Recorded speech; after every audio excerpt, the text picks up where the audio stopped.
What's up, everybody? So, I just got done watching one of my episodes of Diary of a CEO. It's a YouTube podcast. I'm always learning. And it's about AI. You know, I'm very skeptical. I'm not so skeptical about he's got a really hard, weird name.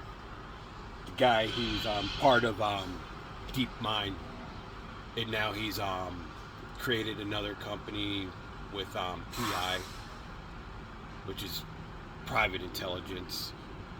But anyway, I think he, the things he's saying, he's actually really, he's really legitimate. But a lot of what I'm seeing, especially with the corporate world, is a lot of people are jumping on board with the people who are raising the issues with AI when it comes to the fear, especially when it comes to like warfare. Just because they realize now AI was developed and embraced by the corporations because it was going to replace blue collar jobs. Now, I'm an experienced manager from a Fortune 500 company. I wasn't just a store manager or something like that. I actually worked in the corporate management level. I was a corporate loss prevention manager. I was the guy who went in and I looked for our managers who were stealing. There was only a handful of people in the whole company above me. I actually answered to just about nobody in the company. The president, the vice president, and my boss. Those were the only three people in the company I answered to. And I never even talked to the president. I did have a relationship with the vice president, though. We used to talk all the time. He used to call me Pistol Pete.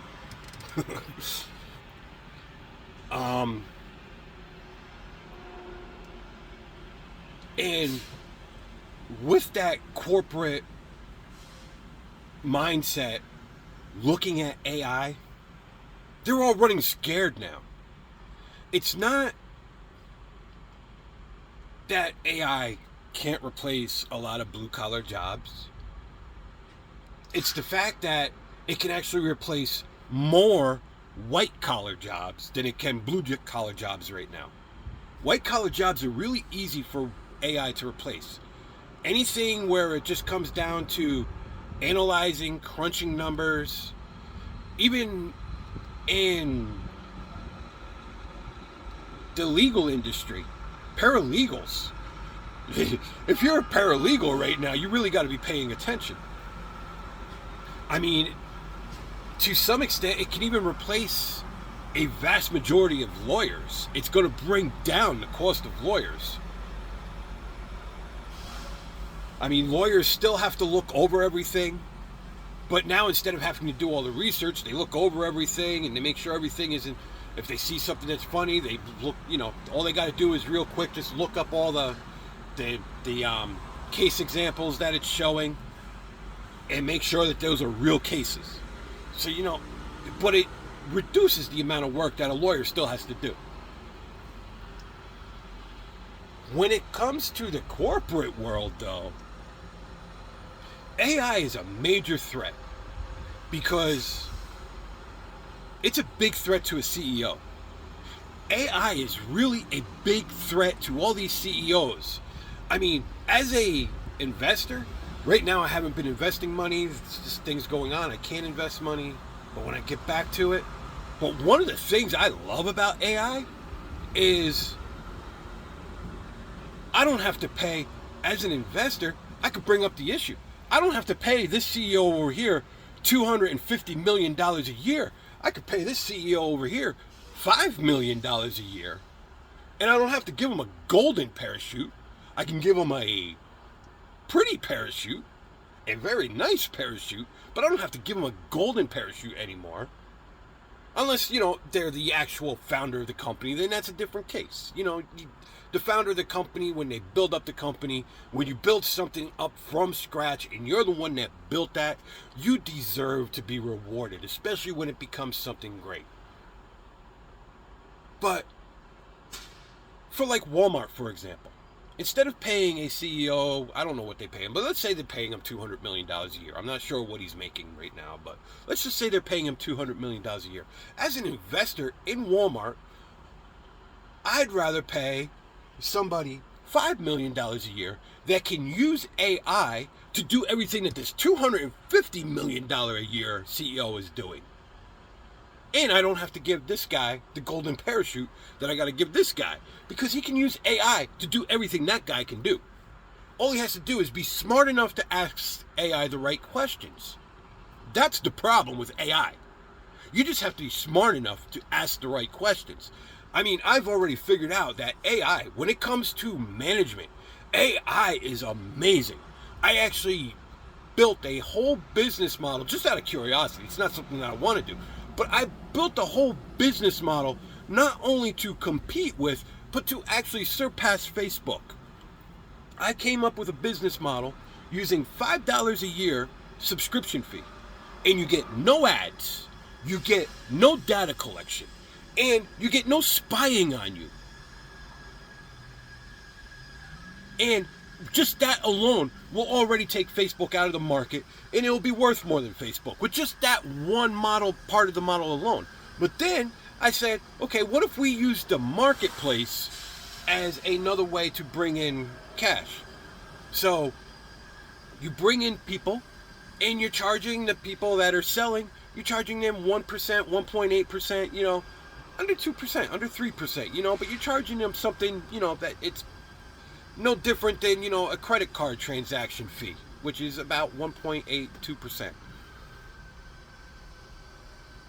And by the time I was done, I figured out how to build a social media platform similar to Facebook that collects no data, gives no ads on your actual news feed, and doesn't spy on you. And within two and a half years, it's going to be worth $50 billion. Now, you need a lot of money to build this in the first place. But I mean, it's the fact of the matter that you're talking about, $5 to $10 billion to build this, but you're going to get $50 billion in the first 2 to 2.5 years. And it's only going to grow because the marketplace, the way the marketplace is going to be set up, I actually undermined Amazon. Now, there's a lot of things that Amazon offers that this model won't offer, so it's not going to decimate Amazon, but it's going to compete with Amazon when it comes to like for authors, Amazon is still the better option than mine, unless you're actually getting your books printed and things. But that's what I mean, where all this stuff that Amazon is doing, all the logistics, Amazon's your better. But if you're a small business and you're doing all your shipping and you're doing all your building and you're doing all your warehouse, this is a better option for you because your flat fee of, between 1% and 2%, 3% max. And with that model, you're talking about in by the time that takes off, you're looking at under 5 years, you're going to have a company worth over $100 billion. Maybe even as much as $200 billion. It just depends on the market. And I did this driving a truck. I mean, granted, I'm experienced in the corporate world, so I have a little bit of a hand up on this, but that's besides the point. I did this just a couple minutes here and a couple minutes there. I wasn't even actually putting an effort into it. I was just curious. But it built the business model for me. And it walked me through the business model. Which means, as an investor, I don't need to pay CEOs $250 million anymore. Like I said, the founder, that's a whole different story. The founders of a company deserve to be rewarded. So, when you got your founder and they're getting that $250 million a year, that's a whole different story. But when you bring in the regular CEO, there's no reason they should be making what the founder made or more, because the founder's the one that put in all the work. The CEO is just riding on the founder's coattails. Even in a company that's failing, he's still riding on the founder's coattails. He's got to clean things up, but he's riding on the founder's coattails. Whenever a business is successful enough for a CEO to have to come in and take over the business,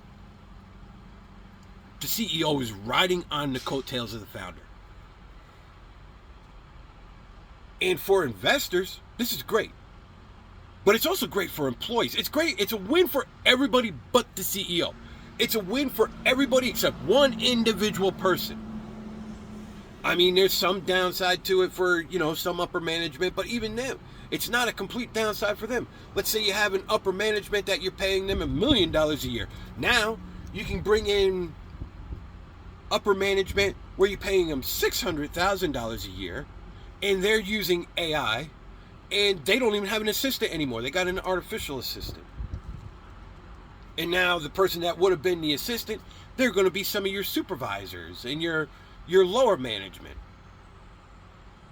But you can pay everybody on that lower scale better, because you have $245 million plus all the cost of your golden parachute to spread out between your investors and all your investors. I mean, when I don't look at myself as an employee, I'm an investor. I invest my health into a company. That's why we used to get pensions. That's why it used to be the way it was. That's why you used to work for a company for 25, 30 years, and then you had a comfortable retirement, because you invested your labor into growing that business. And that was your return. Where the investors, they're seeing better returns because they're investing big chunks of money, but everybody got a return. That's not the way it is anymore. Now, employees are just considered a commodity. They're not a commodity, they're investors. If you're building a business, let's say you're building widgets. I can build 10 widgets an hour. I can work 18 hours a day. That means I can build 180 widgets a day. When I'm only shipping out 160 widgets a day, that's great.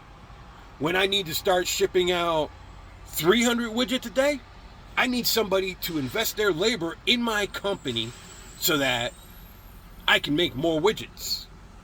And in return, I give them a different package than I'm going to give the investor who will later on come in and invest in my company.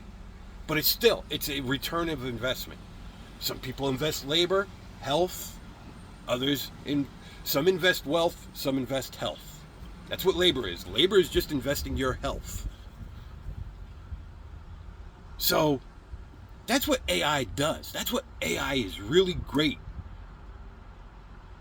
And that's why all the corporations, now that's why you're hearing all this call for, we need regulations. We didn't need regulations when they thought it was just going to replace Mary at McDonald's, or Pete in a truck, or Joe in an Uber, or Jill at Walmart. We didn't need regulations when it was going to replace all the little people. But now, these CEOs, they're all running scared. And so now they're all jumping on board. And it's not that some of the fears that are being brought up, it's not even that the fears aren't legitimate. I agree, some of the fears are actually legitimate. But the problem is, the fears are not what's driving why the corporations are calling for regulation. It's not those fears. Those are the fears they're using, but it's not those fears. It's the fact that all these people are realizing, oh my God, what am I going to do? I have to live on my, I only got $6 billion in assets all put up to survive my next 20 years of my life. What am I going to do? $6 billion. I need more. That's what's going on. And that's why I'm against the regulation of the AI. I mean, I get it. I get the argument. But there's a problem. Genie's already out of the box. You can't put it back in. It's already out. Regulations ain't going to do nothing. It's like gun control. Regulating AI is like trying to regulate gun control. All you're going to do is punish everybody who wants to do right with it and make it easier for all the bad elements to victimize people. I mean, it's easier to buy a gun on the street out of the trunk of a car if you got 10 felonies than it is to go into the store and buy a gun after you've served 6 years in the military and never been in trouble in your life. There's a problem there, and that's because of regulation. And that's what they wanted. That's what the corporations, they want to use that same principle to control AI because they're all running scared. I think AI is great. You know, I kept bringing up in the beginning, you know, about, and there's some things that AI, I still don't think AI is anywhere near ready. You know, you got all these people, they're struggling to get AI in these big trucks. You're not even trying to test AI as a yard jockey job yet, where it's a controlled environment. You're not using AI as a forklift operator yet, where it's a controlled environment. Yet you want AI to operate this vehicle or a school bus or this vehicle around a school bus. I mean, just think about all the things. Just look at Tesla. I mean, Elon Musk is a pretty smart guy. I don't like the look of Teslas, so it's not that I'm a fan of the cars. I do like the, what is it? Is it the S? I think it's the S. It's got this real, and I think they only made it for a couple years. I don't even think the S looks like that anymore, but there was a couple years where they had this really good looking model, the S. I like that. And I like the Roadster. But other than that, I'm not a fan of I don't even want a Tesla, really, but I do agree, those two cars look good. But I don't want a Tesla. I actually want, if I was to get a EV, I really like Neos.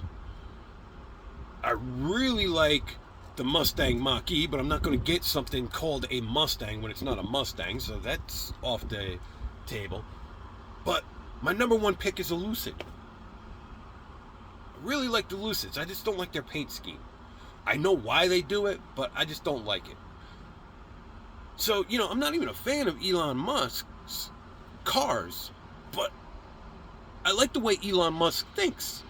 And he thinks outside the box. And he's really smart. So, you know, even with as smart as he is, and with the numerous smart people he has working for him, you still got Teslas driving into the sides of flipped over vehicles on the highway directly in front of them. You're on a cul-de-sac, and the thing is just rapidly accelerating and crashing and bursting into flames after it slams into a tree. And they want that technology in this? This thing will go through a school. This thing will decimate a school bus. God forbid this thing is fully loaded. 79,000 pounds. This thing will decimate a school bus. So, you know, it's not even about my job security. It's about what this thing will do, because I'm not going to be in this industry forever. I'm actually getting out. So it has nothing to do with my job security. I'm as a hobby right now, but I'm actually building a business of my own. I got PD God Mad Arts. And right now, even though it's actually not making any money, because I'm not actually, there's things with it that I'm not doing that I should be doing to make money, but it's not worth my while because I have to invest too much time in this. But when I don't have to invest all that time in this, then I can invest in that. But in the meantime, I can start building it up.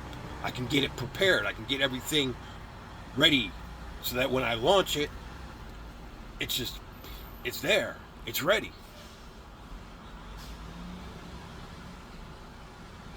But if it turns into a major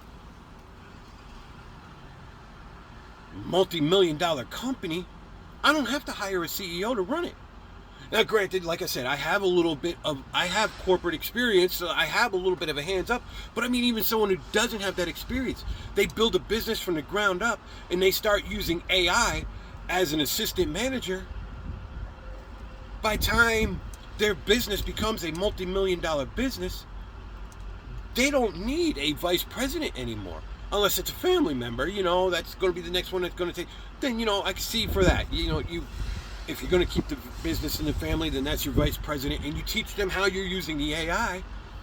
But that company will never need a $250 million a year CEO with a golden parachute. Because all you need to do is learn how to talk to the AI. That's the hardest part, is learning how to talk to the AI. It's learning how to question it, because you have to ask it very direct questions. I mean, fortunately, growing up, my very first computer was a VIC-20. Giving away my age here a little bit, but my very first computer was a VIC-20. Didn't even have a floppy disk. It had a tape cassette that you saved your data on. You saved all your programs on. You loaded it off of a tape cassette. And for those that you don't know what a tape cassette is, it's this little tiny thing with these 2 reels and this tape inside it. And ask your mom or dad. But it was a tape cassette. So it predated the floppy disk. So with that computer programming knowledge, it was easy for me to figure out how to talk to the AI. But you have to talk to it in a very direct way. And right now,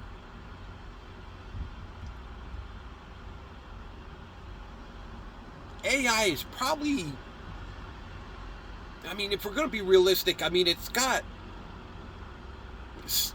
it appears to have this human intellect to it, but that's because it's created by humans. But overall, its actual intelligence,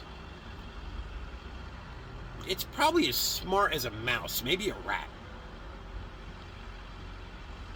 When it gets as smart as a dog or a cat,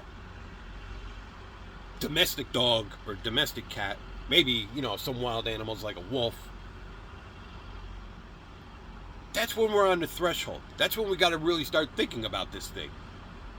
And that's way off in the future still. That's going to be the problem with AI. The one problem that I agree we have with AI is when it reaches the level of a primate, a chimpanzee, a ape, them little monkeys, I forget what they're called, but any kind of a primate like that. The problem with that is they're self-aware. When you reach the intelligence of your lower primates, they are self-aware. That means AI is likely self-aware or on the precipice of being self-aware.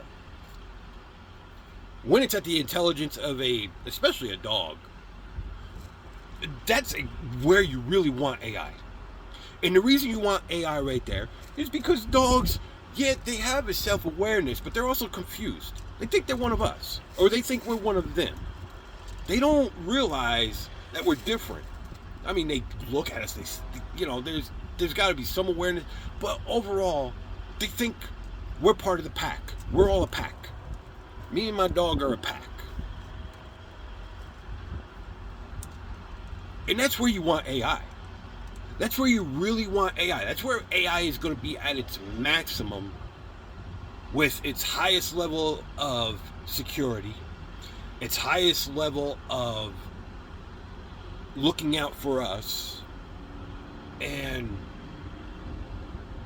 its highest level of everything without being a danger to us. It could do things by accident that could be a danger to us, but they won't be things intentionally done that are a danger to us. It's when it gets to the level of a primate, when it gets to that level of intellect, That's where our problems start. And that's way off in the future because this thing's got to go through all these evolutions before it gets there. And by the time it gets there, we should already be able to know how to control it and keep it in a box. But we still have the problem. This thing is already out of the box, and so somebody somewhere can let this thing go beyond that. Even if there's all the regulation in the world, you can have all the it could be more regulated than heroin and tanks and nuclear bombs, and it's not going to help. This thing is already out there. The way to create it is already out there. It's so somebody can let this thing go to the level of a chimpanzee and beyond. So there's nothing we can do to stop that. There's nothing we can do to stop the nefarious actors. I mean, most people that's not, I mean, it's no more dangerous than what we're in already today. I mean, let's face it, we can't stop a terrorist. We can put things in place, but we cannot stop every single terrorist in the world. So it's the same problem that we're faced with AI. We cannot stop every single terrorist in the world. But for the average person, this thing is going to be, especially since ChatGPT 4 came out and I started messing with it, and I can see the potential of this thing. I mean, for example, you're 22 years old, you're driving for Uber, and you have a disposable income of $5 or $10 a week that you can put in the stock market and just slowly start building something up. And in all honesty, the best way to do that is you go into ETFs. That's the best way to do it. But even with the ETFs, if you don't understand what you're doing, you still need some guidance. So you ask your chat GD, that's so hard to say, chat GTP, while it's connected to the internet, you ask it, scan the mail, scan all the news around the world for me, and tell me what ETF has the best outlook for me for this coming year, based on what's going on in the news today, based on the last 12 months. Now, there is a human element that can still change that, so it's not 100%, but this thing is probably going to be accurate in the mid-90s. We're talking 94, 95, 96%. There's going to be things that are going to happen that it can't plan for. For example, like the COVID outbreak. It's not going to be able to plan for that. 9/11. It's not going to be able to plan for that. Actually, it can probably plan for 9/11 better than it can plan for the COVID outbreak, in all honesty. It's going to be able to see the tensions that's in the news. But because of what it can do, there's not a stockbroker in the world that can compete with AI on that level. Your top portfolio manager at Chase Morgan cannot come near. It can't even start. They can't even start to scratch the surface of what AI will be able to do for you with $10 a week. And this is why people are running scared. Wall Street is running scared. It's not just CEOs. Wall Street is running scared. And this is why Wall Street is running scared. This is why all these people, all these powers to be, all the elite, they're all coming together and they're screaming for regulation. Because now, me and you, whether you're making $10,000 a year or you're making $100,000 a year, we're the ones at the bottom of the rungs that all these people, they need to control us, and they need to control us financially so that they can keep us in our place. Like that idiot at that prosperity summit in Australia. Can't remember his name. But I mean, it's people like him that want to keep us down. He's upset because after the COVID, a lot of people, they said, well, you know what? Now that I understand I'm nothing more than a commodity, I'm going to go out and build my own business. And so now what happened was, the real problem with the labor market in the world is everybody went out and they started their own businesses. They were stuck at home. So they were like, well, I can't, unless there was somebody working in a corporation where they're working from home and they're making real good money, and even some of them went and they decided to start their own business. But a lot of people decided, I'm going to be an entrepreneur and I'm going to start my own business, and a lot of people are being successful at it. And it's completely disrupted the job market. That is a part of this whole conversation that they're not talking about with the job market. And it's upsetting the corporations, because now the corporations actually have to pay people a better wage to come to work for them. Because they're like, no, you know what? I'm making a decent living selling on Amazon. Why am I going to come to work for you? Why am I can come to work for you and make $40,000 a year. I can enjoy my life, and I can have my business here on Amazon and make $40,000 a year. And I get to actually live my life. Why should I come to work for you? And they're upset about that. And that's what people like that douchebag at that Prosperity Summit, that's what they're upset about. Can't remember his name, real snobby SOB. I come from the corporate world. I've met some snobby people. That dude right there, I've never, even in the corporate world, I've never met anybody with such a lack of class when it comes to dignity for people. He thinks he's high class. Let me tell you something. I could find more class in a freaking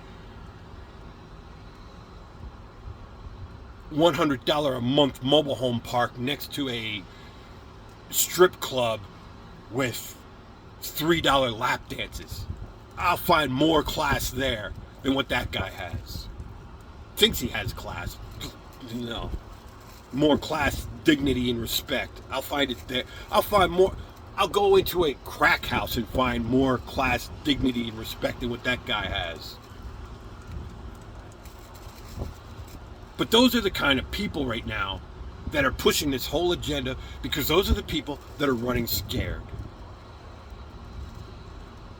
Because they don't like the idea of playing on a fair and level playing field. I mean, that's always been my big dispute about what goes on here in America.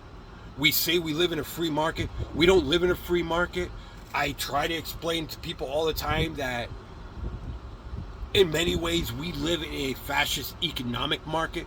People, when you say fascism, they think of Nazis. They don't understand that Nazis are a branch of fascism. They're not actually fascism. They're derived out of fascism. Their economic plan was fascist. Mussolini described fascism best.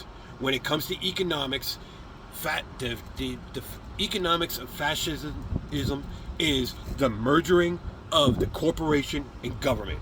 In the United States, we do not live in a free market. Everybody who tells you that we live in a free market, they either don't understand what's going on or they are lying to you. Those are the only two answers to that. When someone tells you we live in a free market in the United States, they are lying to you or they do not understand what is going on. Because the corporations in America write the regulations so that people like me and you cannot compete with the corporations. When I was a kid, I used to be able to shovel snow. When I was a kid, I used to be able to mow grass. When I was a kid, I used to be able to run a lemonade stand. Because of the corporations, if you do those things now, you'll be lucky if you're not having cops come at you with guns drawn. Because of the regulations that the corporations have created. It's not about, the corporations do not want a free market. We do not live in a free market. AI is going to take us back to actually being in a free market where you, with your brain, can come up with an idea and you can actually use AI to your benefit to figure out how to go through all these hurdles that these corporations created that are meant to stop you. and you can build a business. And on top of that, you can build a business with pretty much next to no money. Like I said, you can start just by using AI to your advantage to put $5 to $10 a week in the stock market, and in a couple years, you'll have your startup money for your business.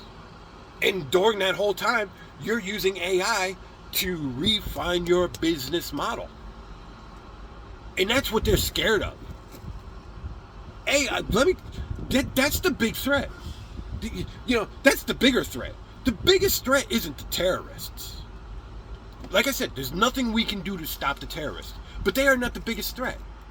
The biggest threat is me and you. 99% of the world is the biggest threat. Because we're the threat to the powers to be. We're the threats to all the corporations. We're the threats to the political elite. AI is a threat to the political elite because now you can use AI to actually write you a pro and con sheet based on actual facts, not all these gotcha questions that are going to be used in a little 15-second blip on a bias-based news broadcast, whether it's right or left. But you're going to be able to actually let AI build you a spreadsheet and show you what is the pros and cons of, for example, what is the pros and cons of Biden versus Trump? What did Trump do that was good? What did Biden do that was good? What did Trump do that was bad? What did Biden do that was bad? And it will lay out all these things for you. And you can see who actually did more bad things and who did more good things. In reality, not the biased news. And you can do that with any politician. You need to get a divorce. You don't have to pay a divorce lawyer $10,000 for a fairly simple divorce. You can do all the paperwork yourself. If it's a contested divorce, then that's where you're going to have. But for the most part, even in a simple contested divorce, you don't have to pay the lawyers. The AI, it will walk you through the paperwork to fill out the forms. Now, there's still going to be a need for lawyers. I'm not saying that there's not going to be need, for example, like a divorce. If you're running a multi-million-dollar or multi-billion-dollar company, obviously you're going to need lawyers. You need lawyers for that because there's things that are even beyond the AI when it comes to certain things. But it's the fact of how much better it will make life for you and me. There are so many things we pay for that with AI, we won't have to pay for anymore. Because AI can walk us through it. Because a lot of times, the stuff is simple, but it's the languaging that they're using that is confusing.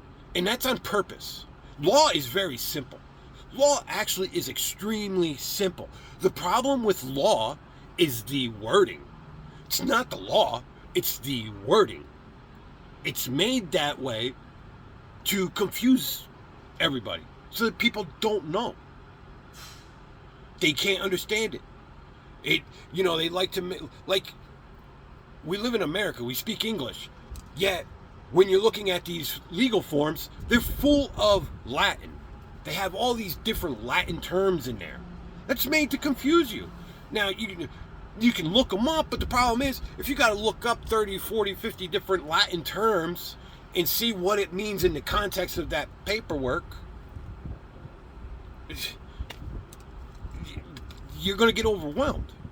But AI, it can just walk you through it. It will explain to you and say, oh, this is what this means in simple terms. This is what this word means in this context. And you don't have to go searching for it for hours, trying to figure it out, sifting through all this and all that on the internet. Because, you're going to look up a word and you're going to get stuck with all these different works by Plato or Homer or Socrates, And you have to sift through all that, and then you finally start finding, and then you're finding old, outdated information, and so you got to sift through all that. AI can do it like this.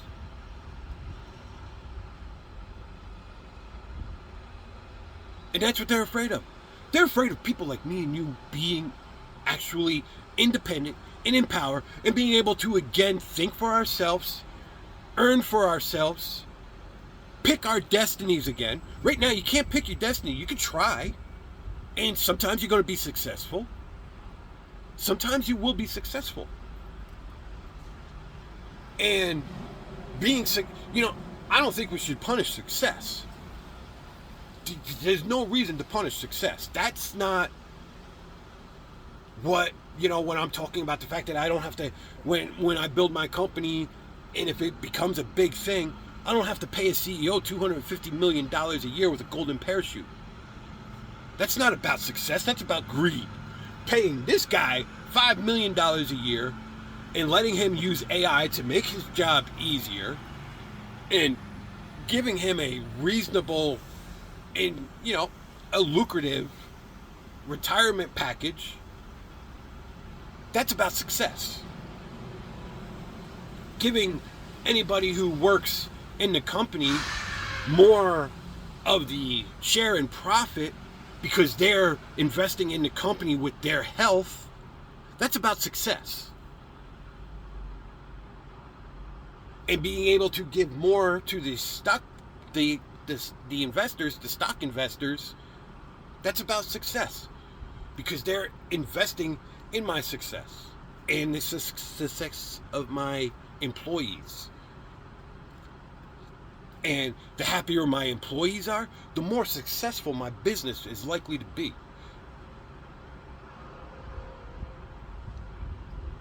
I mean, think about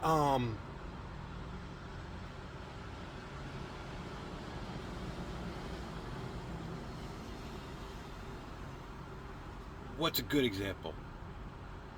Think about a restaurant. I went to this diner recently. They must pay their wait staff really good because the wait staff was extremely professional. I mean, the wait staff, this is what I expect to see. The way the wait staff was with their professionality, that's what I expect to see in a 4- and 5-star restaurant.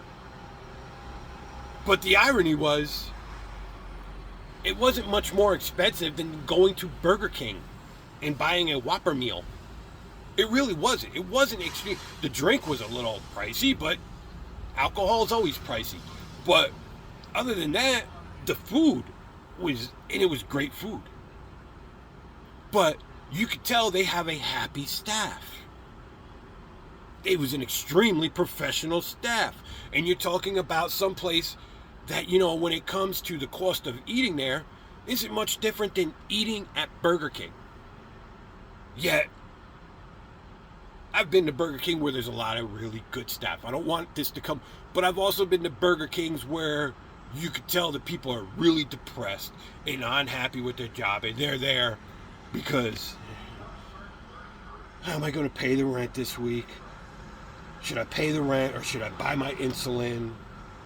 You know what I mean? You can tell they're really depressed.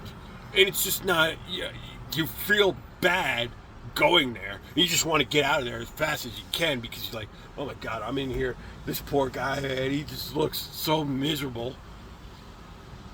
And it's likely economic. And if it's economic, most likely they can't even afford to buy the Whopper meal that you're buying. You just feel bad about it. But if you don't have to pay the CEO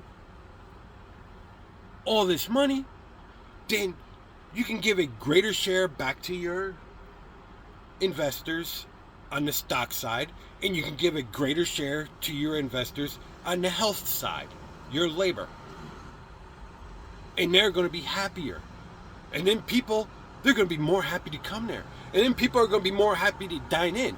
And because they're dining in, that means they're going to probably spend more money because they're going to be sitting there, it's going to be a family, they're sitting there. If you have the playground in there, the kids are going to be playing.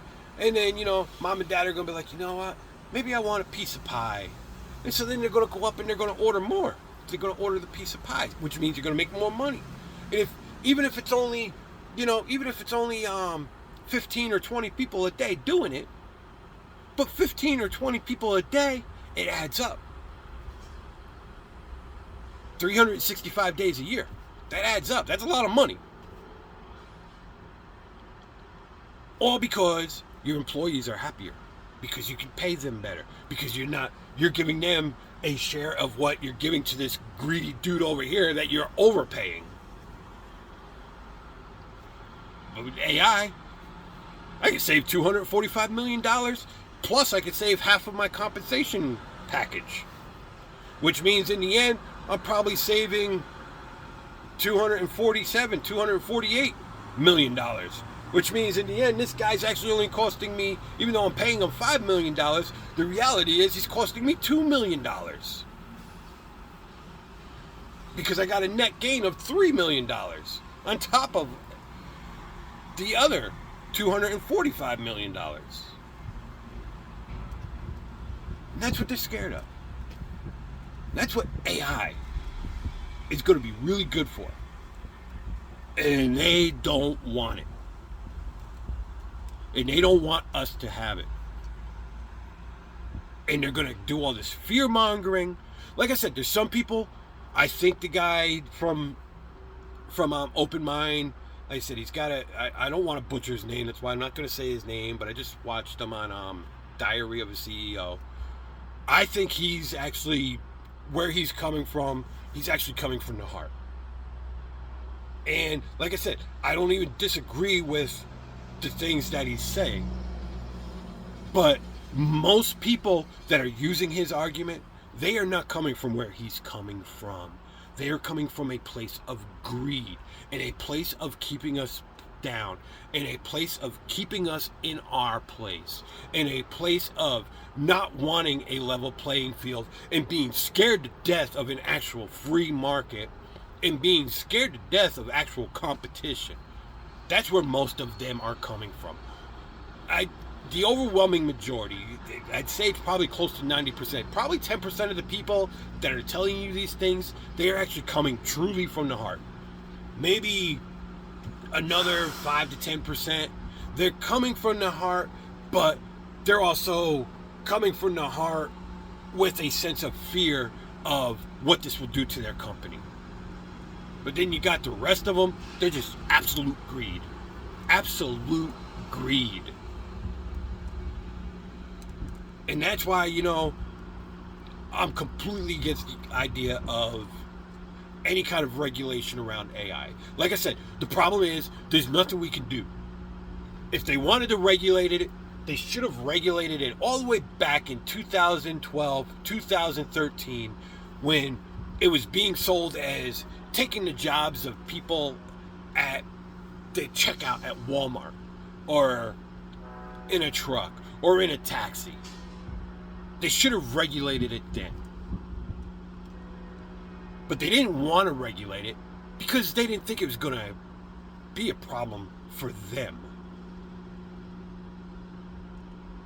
And it's not, I know that comes off kind of venomous. Like I said, I think people should be successful. But that's the thing. AI gives everybody an even playing field again, where everybody has the opportunity to be successful again. Now, like I said, there are people out there that they've managed, with all the crap that you have to go through, they've managed to be successful. My brother's one of them. He's got a tree business, a tree service business. And he's the best around. He's the best at what he does. He's built that from the ground up, and he's proven that he's the best at what he does.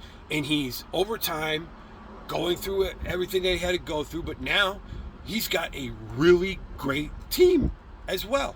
He's had a week go through and weed through, but he's got the best of the best. When you look up his service in North Florida, he always comes up number one on the Google search. He's the very first one there. He has more positive feedback than probably the next 2, 3, 4 of them combined. So, you can be successful still, but it's in limited things. Like a tree service compared to competing with Coca-Cola are two very different things. I mean, yeah, he had to compete with some corporations, but there's so many, there's still so many it's like in the trucking industry. You have to compete with some corporations, but most of the companies are still mom and pops. I mean, if you can get through all the regulatory side of it, you can actually compete. But you have to get through all this regulatory side of it. And if you don't have the time to get through that because you're too busy working, that's where they want you. And that's why AI is such a threat, because it takes away all that capability. All this that the corporations have spent the last 50 years, 60 years putting in place, actually more, but in the last 50 to 60 years, it's been in overdrive. They finally got it in place, and then ever since then, it's just been in overdrive. They want to keep you where you are. They've put a lot of work into putting you where you are. And AI changes everything. And like I said, I'm not disputing the cons of AI. I'm not disputing them at all. I'm not disputing the threats of AI.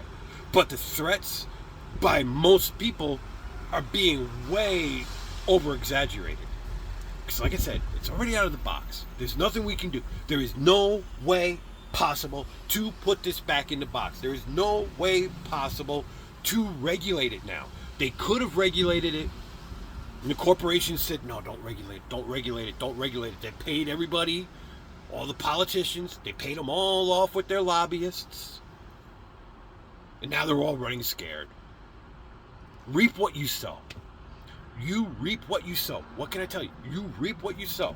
When you're a bad person, bad things happen to you. Whether it's in your relationships, when you're bad to good people, whether it's in business, when you're bad to good people, whether it's in politics, when you're bad to good people, eventually you have to reap what you sow. And your day of reckoning is here. AI has brought your day of reckoning here. I'm sorry, but you have to live with it now. And for all of you that, you're listening to them and you're getting scared, there's nothing that can be done about it. All you can do now is use it to your advantage. And it's not that hard. If you have any kind of business sense, you're going to be able to take this thing and it's going to open up doors that you never thought could be opened up to you. Even if you have to start, like I said, when they finally let people start using this thing unbridled, where you can actually use it to start using it as your portfolio manager, you can start putting $5 to $10 a week into stocks. And it's no longer just a open gamble. You can actually do this because with this thing actually analyzing things for you.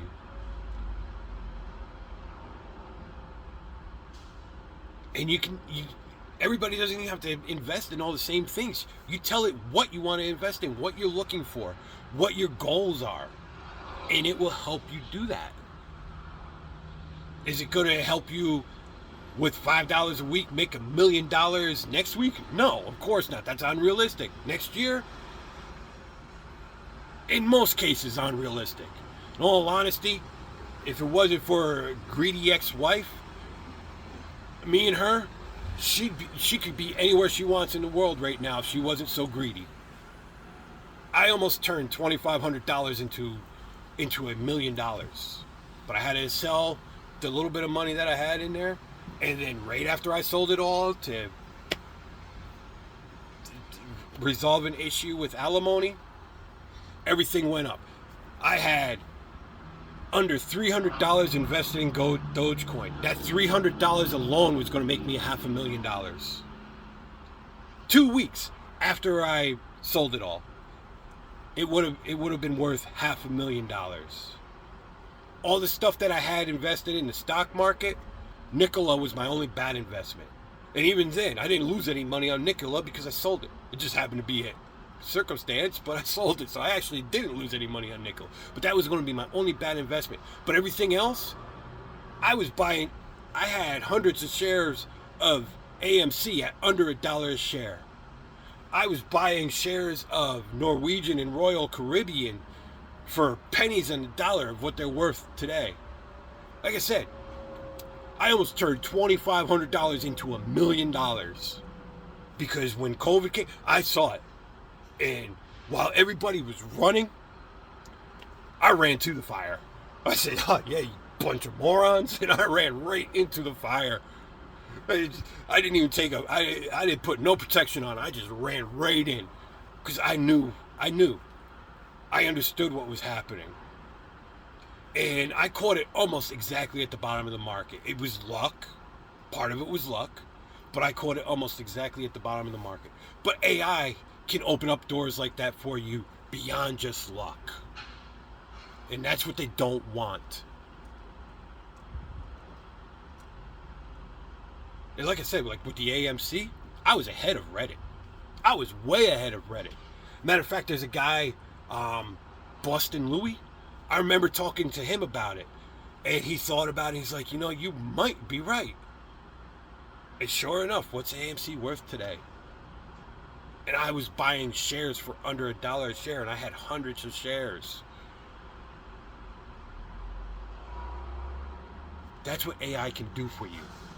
That's what they don't want, and that's why they're screaming for regulation. Because they're scared to death of you having a level playing field with them.